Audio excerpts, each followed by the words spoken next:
Hello. आजच्या या कार्यक्रमाच्या निमित्तानं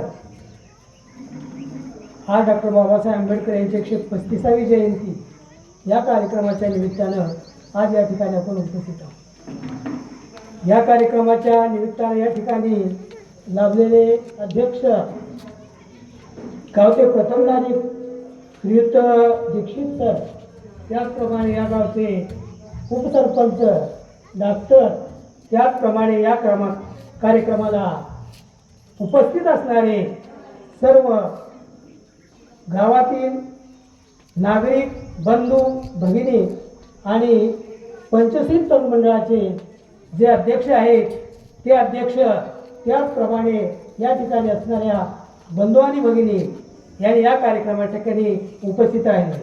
वास्तविक पाहता डॉक्टर बाबासाहेब आंबेडकरांची जयंती आज संपूर्ण देशभर मोठ्या उत्साहाने साजरी केली जाते. याच्यामध्ये कोणत्याही प्रकारची कविता या ठिकाणी ठेवली जात नाही आणि त्यांनी केलेल्या कार्याचा आढावा घेण्याचं काम या ठिकाणी आपण या जयंतीच्या माध्यमातून करतो. वास्तविक पाहता त्यांनी जे काय अतोनात अशा प्रकारचे कष्ट सहन केले आणि ते अतोनात केलेल्या कष्टाचं फळ जर आपण पाहिलं तर आज आपण आज प्रकारचं स्वातंत्र्य त्या ठिकाणी भोगवतो. त्यांनी जी अनेक अशा प्रकारची कामं केली त्या कार्यक्रमाचा उल्लेख करत असताना आपल्याला त्यांच्या निमित्ताने त्या ठिकाणी त्यांनी काही संदेश दिलेले आहेत. हजारो वर्ष हा समाज अज्ञान अंधकारामध्ये पिचून पडलेला होता. त्यांना कोणत्याही प्रकारची वाट त्या ठिकाणी सापडत नव्हती आणि ही वाट देण्याचं काम डॉक्टर बाबासाहेब आंबेडकर या महान नेत्याने या ठिकाणी केलं. आज आपण जर पाहिलं तर प्राचीन काळामध्ये स्त्रियांना अतोनात अशा प्रकारची बंधनं होती. त्या बंधनातून डॉक्टर बाबासाहेब आंबेडकरांनी या स्त्रियांना मुक्त करण्याचं काम या ठिकाणी केलं आहे. त्याला पाठीमागे जर पाहिलं तर या स्त्रियांना कोणत्याही प्रकारचा अधिकार नव्हता, शिक्षण घेण्याचा अधिकार नव्हता. त्याचप्रमाणे त्यांना केवळ चूल आणि मूल अशा प्रकारची अवस्था त्या ठिकाणी होती आणि असंख्य अशा प्रकारच्या अनंत यातना त्यांना सहन करावा लागला होता. या अनंत यातनेतून त्यांना बाहेर काढण्याचं काम या ठिकाणी घटनेच्या रूपाने त्या डॉक्टर बाबासाहेब आंबेडकरांनी या ठिकाणी केलं.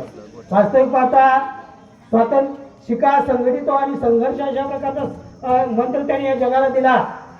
जर आपल्याला या ठिकाणी स्वतःची उन्नती करायची असेल, स्वतःचा विकास करायचा असेल तर त्या ठिकाणी शिक्षणाशिवाय त्या ठिकाणी पर्याय नाही आणि शिक्षणाशिवाय पर्याय नसल्यामुळंच आज आपण पाहतो आपल्या समाजाची अनेक अशा प्रकारची उन्नती त्या ठिकाणी दिसून येते.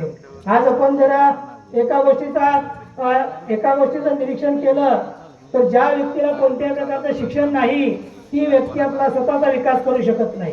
स्वतःचा विकास जर करायचा असेल तर शिक्षणाशिवाय दुसरा अशा प्रकारचं माध्यम नाही आणि या माध्यमातूनच आज आपल्या समाजामध्ये अनेक अशा प्रकारची उच्चभ्रू अशा प्रकारची कार्य करणारे व्यक्ती त्या ठिकाणी आपल्याला आज आपल्या समाजामध्ये दिसून येत असतात. आज आपण केवळ एक व्यक्ती नसून वेगवेगळ्या ठिकाणी उच्च पदस्थानावर काम करणाऱ्या अनेक अशा प्रकारच्या व्यक्ती आहोत.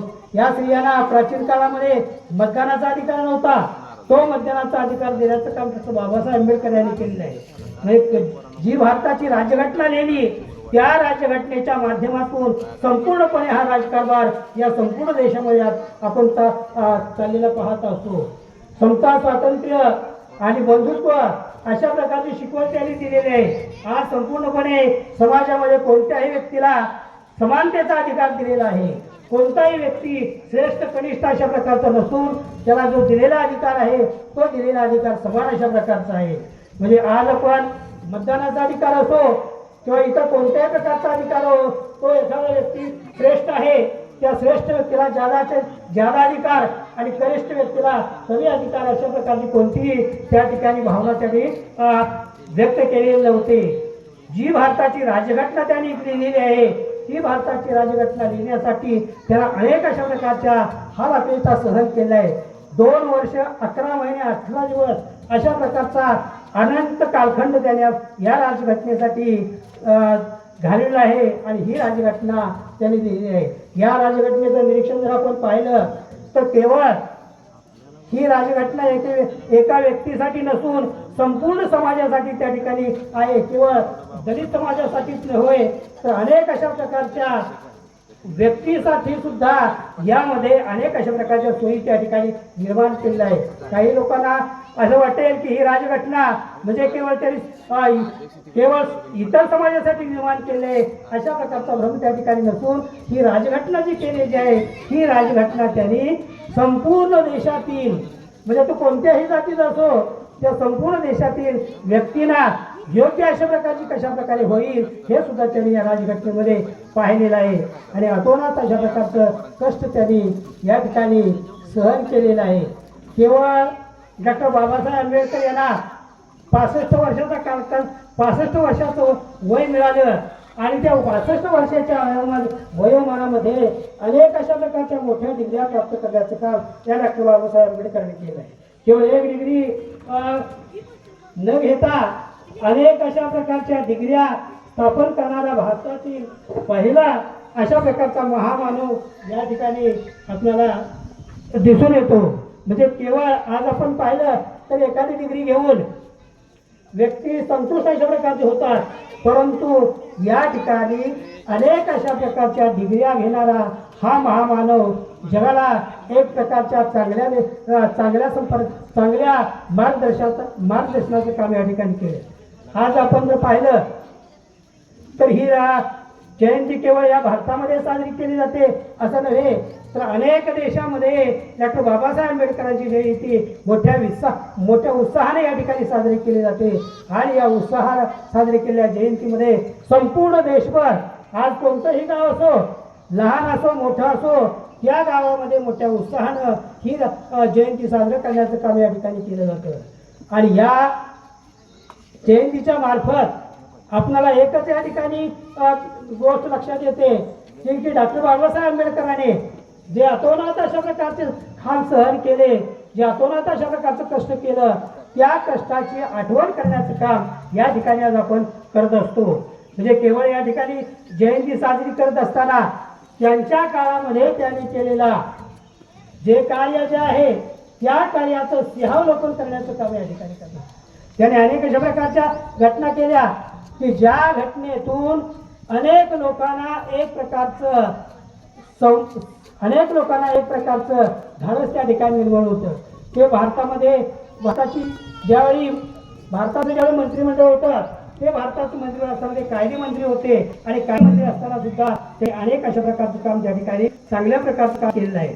आणि या अनेक मंत्रिमंडळातून अनेक अशा प्रकारच्या पदांची उपस्थिती त्यांनी त्या ठिकाणी उपस्थिती दाखवलेली आहे. आणि त्या उपस्थितीच्या माध्यमातून त्यांनी एक महत्वाची गोष्ट आपल्याला या ठिकाणी प्रामुख्याने त्यांच्या पोशाखाबद्दल त्या ठिकाणी दिसून येते की जरी ते दलित समाजातून आलेले असले तरी सुद्धा त्यांच्या राहणीमानामध्ये कोणत्याही प्रकारचा फरक त्या ठिकाणी दिसून आलेला नव्हता.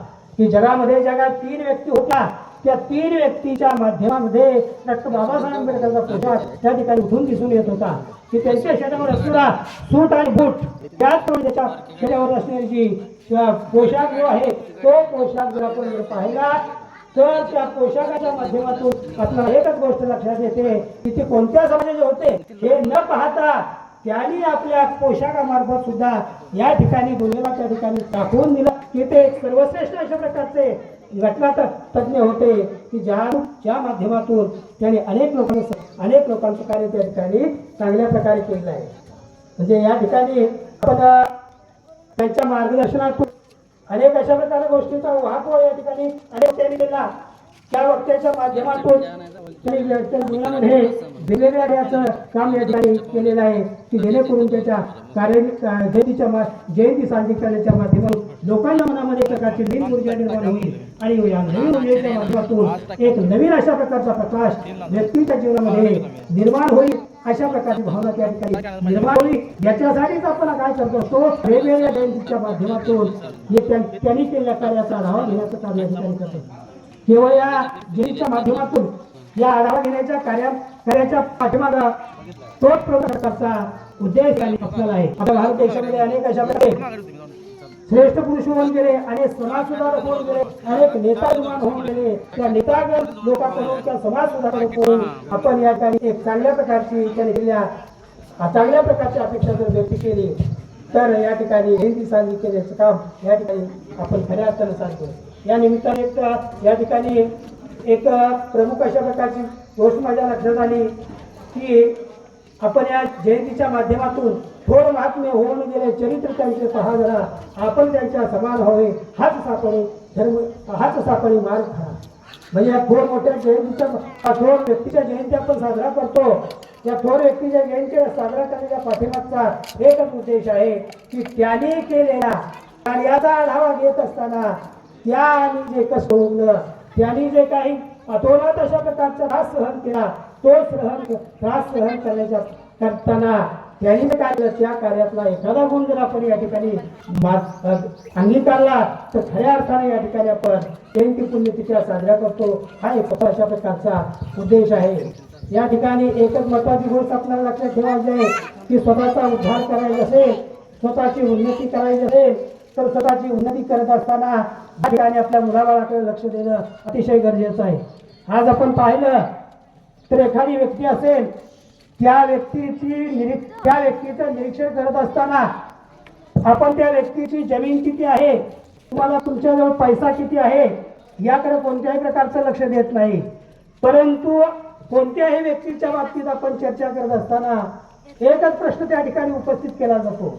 कोणता उपस्थित प्रश्न केला जातो की आज मुलं तुमची कशी आहे, तुमच्याकडे जमीन किती आहे, पैसा किती आहे, समृद्धी किती आहे, या गोष्टीकडे कोणीही त्याचे लक्ष त्या ठिकाणी देत नाही. परंतु तुमची मुलं कशी आहेत या गोष्टीकडे या ठिकाणी लक्ष दिलं जातं.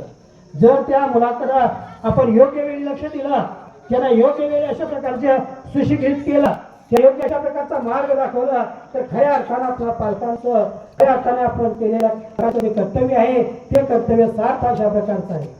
केवळ मुलाकडे दुर्लक्ष केलं आणि मुलाकडे दुर्लक्ष केल्यानंतर त्या ठिकाणी पुढे ज्या होणारे हाल जे आहे ते हाल त्या ठिकाणी आपल्याला पाहावत नाही.